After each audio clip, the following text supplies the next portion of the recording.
Salah satu unsur terpenting dalam sebuah pementasan panggung adalah lighting. Namun masih banyak dari kita yang belum tahu apa sih tugas dari seorang lighting designer.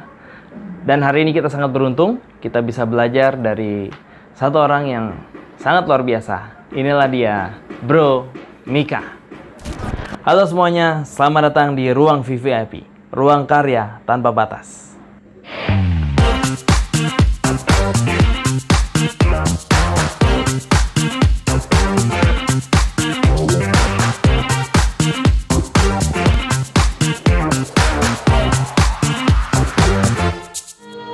Halo, nama gue Michael Devara Priya Bismantara, tapi biasa dipanggil Mika. Gue di sini sebagai pengajar ataupun juga pelatih teater.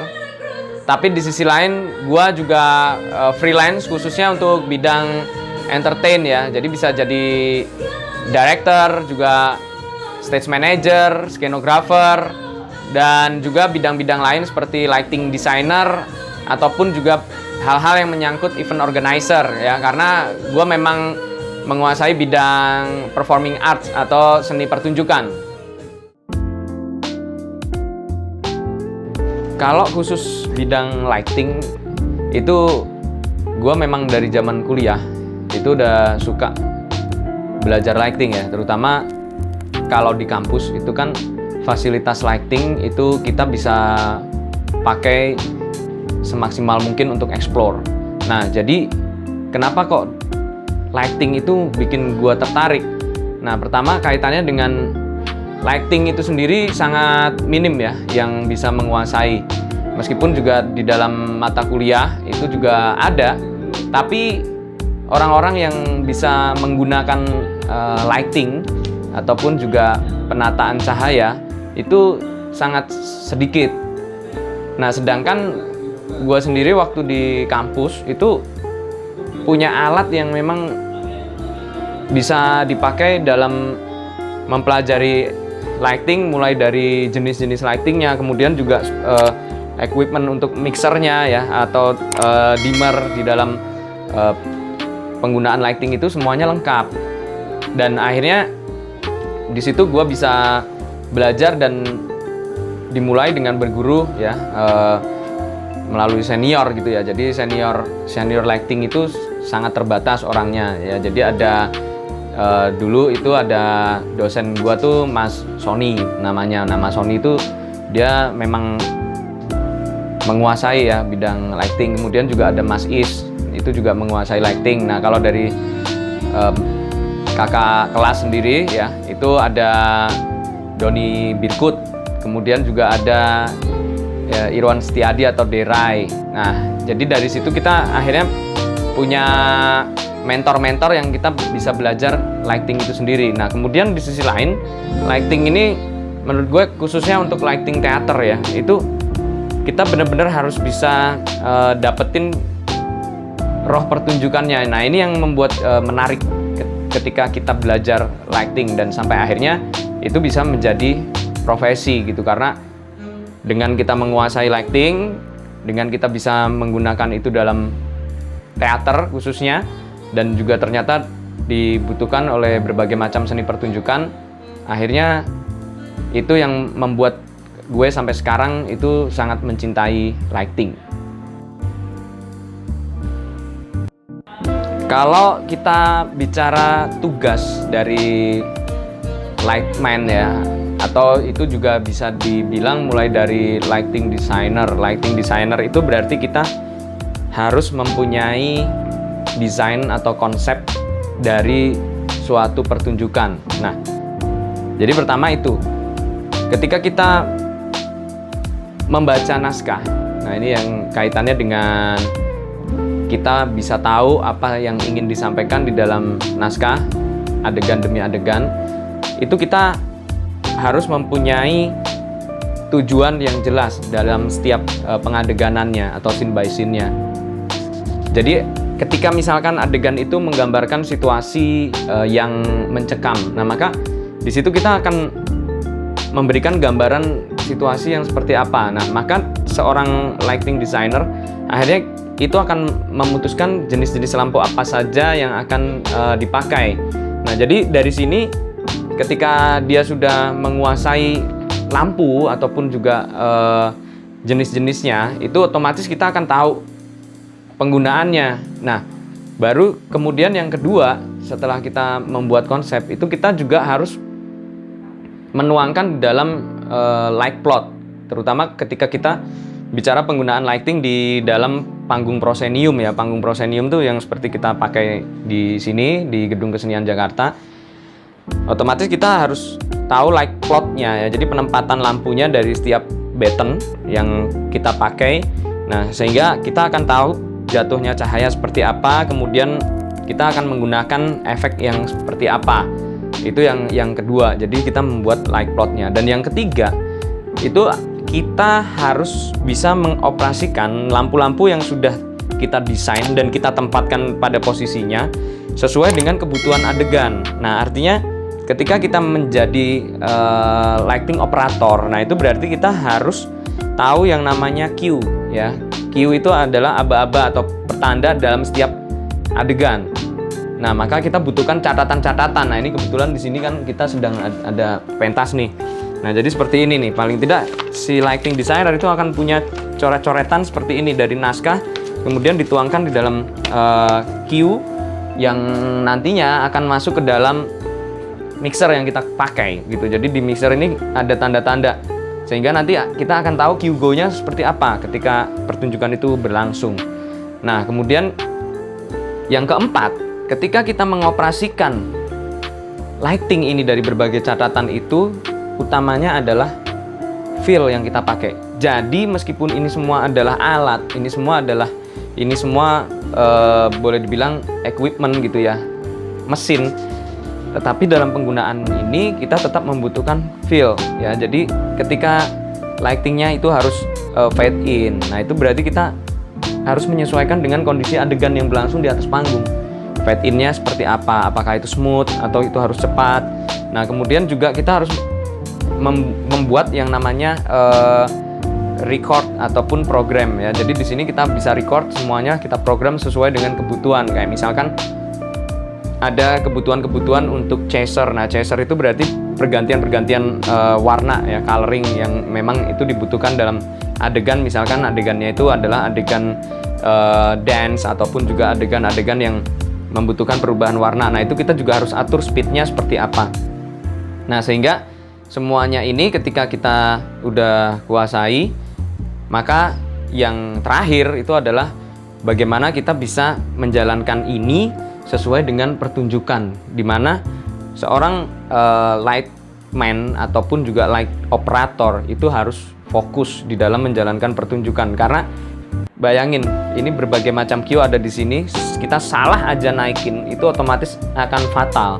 Karena kejadian di sana yang seharusnya misalkan gelap tapi malah menjadi terang. Begitu juga sebaliknya. Nah, maka itu itu dibutuhkan fokus ya yang tinggi. Jadi nggak bisa kita sambil ibaratnya melakukan kegiatan lain. Nah, itu nggak bisa. Kalau kita udah benar-benar menjalankan ini dan pertunjukan sudah berlangsung, itu kita harus fokus melihat ke sini. Nggak boleh ngutak-ngatik yang lain, ataupun juga nggak boleh bengong ataupun blank, kosong gitu, karena kita akan ketinggalan yang tadi namanya cue ya, sehingga itu akan fatal kejadiannya.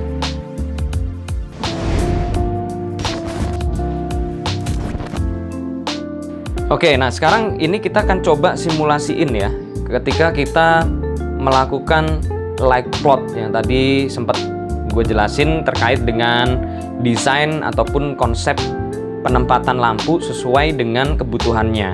Nah, yang pertama tentu saja kita harus bikin gambar sesuai dengan gedung yang kita gunakan. Nah, sekali lagi ini kita memakai Gedung Kesenian Jakarta. At least ini adalah gedung proscenium ya. Maka di sini ada batten ya, tempat menggantung lampu, atau bar ya. Kalau jadi istilahnya ada bar. Nah, ini kita gambar dulu. Di sini kita pakai ada 5 bar ya, ada 5 bar atau 5 batten lighting yang tentu saja ini sudah disediakan arus listrik dan ini akan masuk ke dalam yang namanya dimmer power atau dimmer pack yang ada di belakang sana. Nah, secara mekanismenya dimmer pack yang ada di belakang itu akan mengirim data masuk ke dalam konsol yang ada di sini, yang ini merupakan mixer, di mana mixer ini yang akan mengoperasikan lampu di sana. Nah, tentu saja kita harus bikin desainnya. Nah, di sini desain yang kita gunakan itu tentu saja menggunakan gambar secara standar internasional ya. Jadi panggung proscenium secara internasional, maka di sini audiens selalu ada di bawah. Jadi anggaplah ini bulat-bulat ini adalah audiens. Jadi otomatis sebenarnya kalau orang lighting designer udah pasti rumus ini akan dilakukan dimanapun ya, sama. Audiens selalu ada di bawah. Nah, sehingga kiri kanan panggung itu berdasarkan kiri kanan yang berlaku secara internasional ya. Ini otomatis kiri dan ini kanan. Bentuknya memang akan kebalik ya. Jadi ketika posisi kita lihat itu akan kebalik karena point of view-nya selalu ada dari atas panggung. Nah, kemudian kita akan tuliskan bentuk-bentuk lampunya. Yang ada di sini lampunya apa aja yang kita pakai. Nah, maka kita bikin gambar sederhana ya. Contohnya misalkan di sini ada lampu par. Kita bikin gini aja. Ini namanya parken. Parken. Ken di sini artinya kaleng ya. Jadi lampu parken ini memang sekarang sudah jarang ya digunakan. Nah, tapi di gedung ini kita masih gunakan ini. Kemudian ada juga lampu parlet. Nah, bedanya kalau parlet itu di gambarnya udah nggak ada buletannya. Kalau ini sebenarnya versi gambar ini berdasarkan kebiasaan kita aja ya. Tapi paling tidak kita berikan di sini penjelasan sehingga orang tidak bingung. Ya, jadi ada parlet. Nah, kemudian ada juga lampu di sini masih ada lampu PC. Ya, plano compact. Nah, di sini lampu PC ini bentuk gambarnya itu hampir sama kayak Fresnel. Ya, jadi cuman kotak. Nah, kemudian di sini ada kupingnya gini. PC. Ini untuk memudahkan aja ya. Nah, kemudian Fresnel, bedanya kalau PC itu dikasih warna biasanya. Nah, kalau Fresnel itu cuman dia nggak pakai warna, jadi polos. Ini Fresnel. Ya kan? Fresnel. Nah, kemudian juga ada lampu di sini profile. Nah, profile itu biasanya dibikinnya bulat begini. Profile. Ya, profile ini untuk spotlight ya. Jadi kemudian ada juga lampu yang kotak. Nah, jadi ini di sini otomatis bentuk-bentuknya udah beda ya. Sehingga ketika nanti kita gambar di sini, orang udah pada tahu ini CYC ya, atau lampu flood.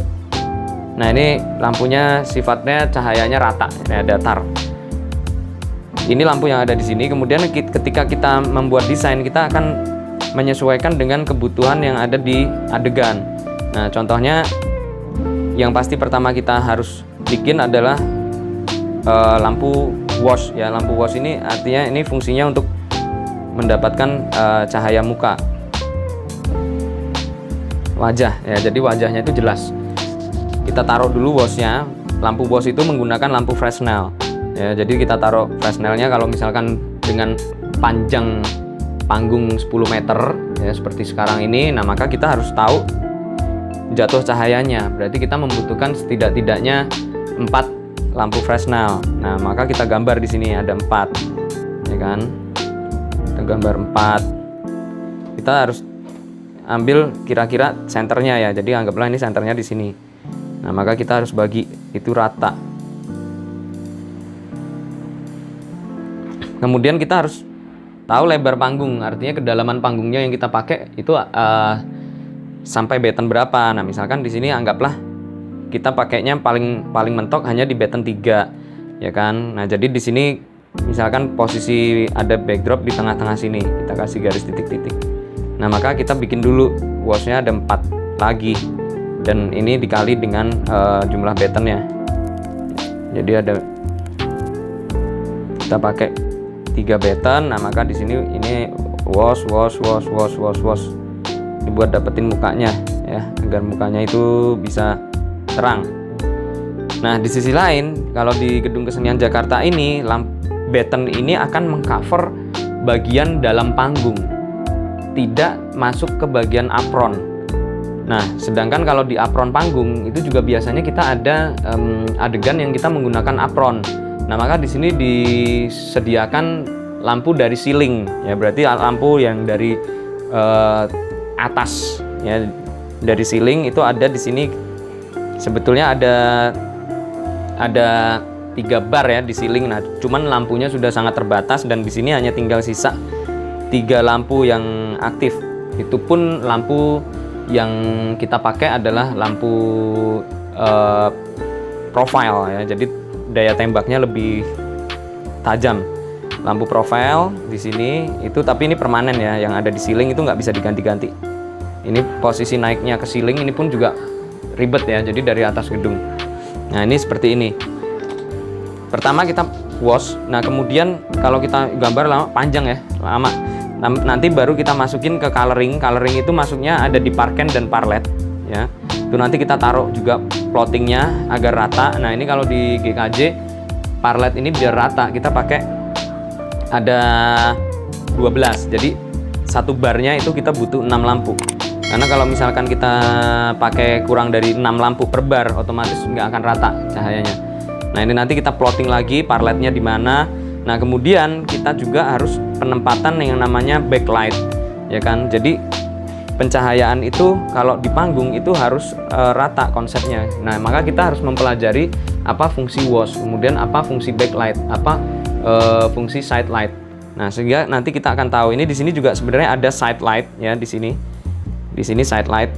Nah, tapi ini akan penuh nanti kalau digambar ya. Nanti mungkin kita bisa belajar kalau misalkan ada event lagi ya.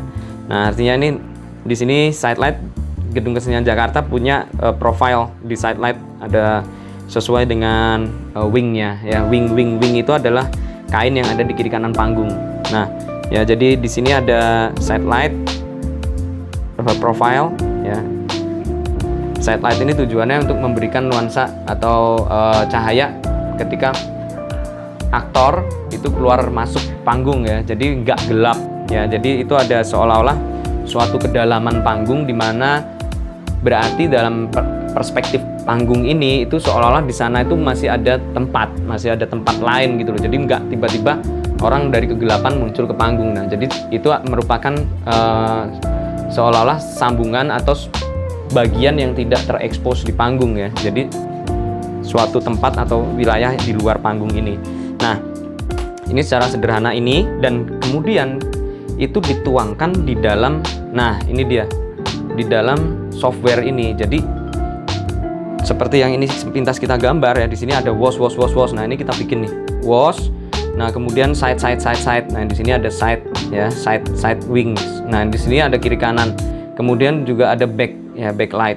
Nah, ini kebutuhan-kebutuhan yang ada di sini kita tuangkan di sini ya kan. Kemudian kita program di sini ya. Jadi kita masukin ke alat ini. Nah, sehingga kalau misalkan sudah menjadi satu program ya, seperti contohnya ini kita ambillah ini, misalkan simulasikan seperti yang sekarang ada di panggung. Nah, itu panggung gelap ya, panggung gelap. Nah, ketika dalam kondisi panggung gelap, kemudian di sini kita sudah punya program yang namanya LED LED ya, par LED dari sini kita panggil dia, kita program, kita naikin, seret. Nah, maka di sana akan naik. Nah, ini kebetulan kita save programnya warnanya adalah warna biru ya, karena kalau par LED itu keuntungannya kita bisa ganti-ganti color langsung ya. Kalau zaman dulu kita masih pakai filter ya, filter color. Nah, sekarang ini sesuai dengan perkembangan lighting juga, itu kita sudah menggunakan cukup satu lampu, tapi di situ sudah memuat 4 warna ya, paling nggak warna dasarnya itu ada RGBW. Jadi ada merah, hijau, biru dan putih ya.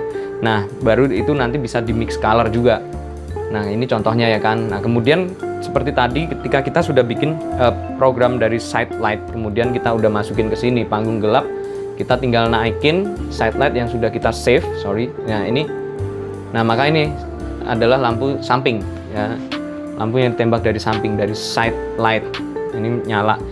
Nah, barulah kita naikin lampu yang kita sudah record, kita udah program general. Nah, ini general.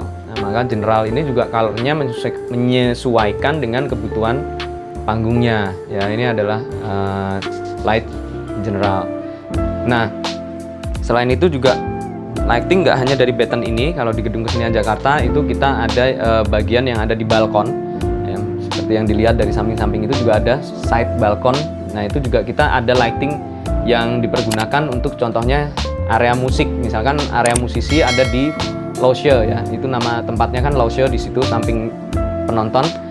Itu juga kita tembak dari sini dan itu udah kita save programnya di sini ya. Jadi kita cukup pencet lampu musik mati. Nah, nanti kita pencet lagi lampu musik nyala. Nah, kemudian juga karena itu tadi bagian apron kurang ada backup untuk cahaya, maka selain dari ceiling, kita juga bisa gunakan dari posisi balkon. Nah, maka di situ ada bagian kita gunakan parken ya. Itu untuk nambah cahaya di depan panggung. Nah, seperti itu. Kalau kita turunin, nah ini cahayanya. Ini cahaya dari balkon, lampunya ya, dari lampu balkon. Sehingga cahayanya bisa mengcover bagian apron ya, bagian depan panggung.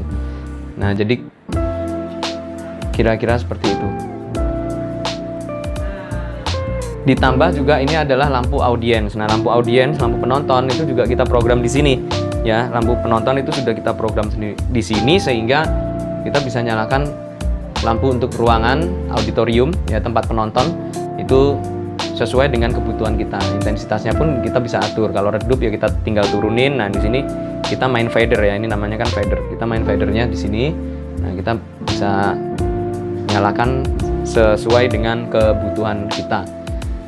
Nah, ini kira-kira secara singkat ya untuk penggunaan lighting khususnya di panggung proscenium ya. Karena nanti kalau misalkan panggungnya bukan proscenium, otomatis penggunaan lightingnya juga akan berbeda lagi ya.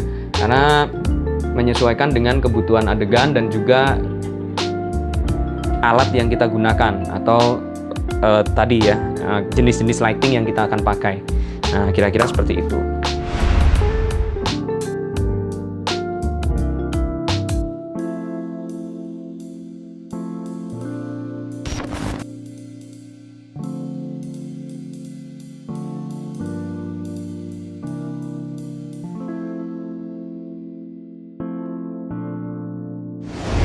Itu tadi sebagian ya, kita sempat coba untuk mengulik ya.